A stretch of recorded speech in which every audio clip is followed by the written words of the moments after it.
નમસ્કાર દર્શક મિત્રો, હોટલાઇન ન્યૂઝમાં આપનું સ્વાગત છે। ઈરાન ઉપર થઈ રહેલા સતત હુમલાઓની વચ્ચે ઇઝરાયલ અને અમેરિકાની અંદર પણ અત્યારે ફફડાટ ફેલાયો છે।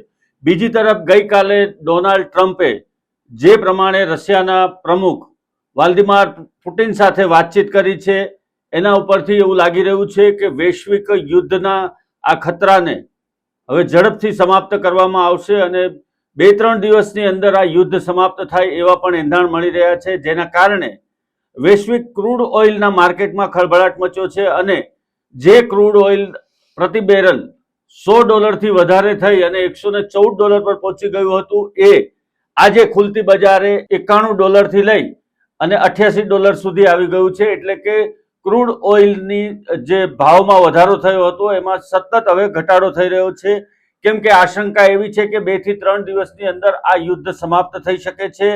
બીજી તરફ ઈરાન કોઈ પણ સંજોગોમાં નમતું જોખવા માટે તૈયાર નથી।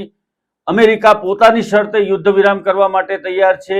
હાલના તબક્કે ઈરાને પણ વાતચીત માટે પણ ઇનકાર કર્યો છે। ત્યારે વૈશ્વિક બજારનો જે માહોલ છે અને ખાસ કરીને વિશ્વની સામે જે એનર્જીનો પ્રોબ્લેમ ઊભો થવાનો છે એમાં મહદઅંશે રાહત મળી શકે એવી આ વાત છે, કેમ કે 2-3 દિવસની અંદર જો યુદ્ધ સમાપ્ત થશે તો થોડા દિવસોની અંદર બધી જ પરિસ્થિતિ સામાન્ય થઈ જશે અને જે વિશ્વના અર્થતંત્ર સામે મોટા સવાલો ઊભા થયા છે એમાં પણ મોટા ભાગે રાહત મળશે એવી પણ એક સંભાવના નિષ્ણાતો દ્વારા વ્યક્ત કરવામાં આવી રહી છે।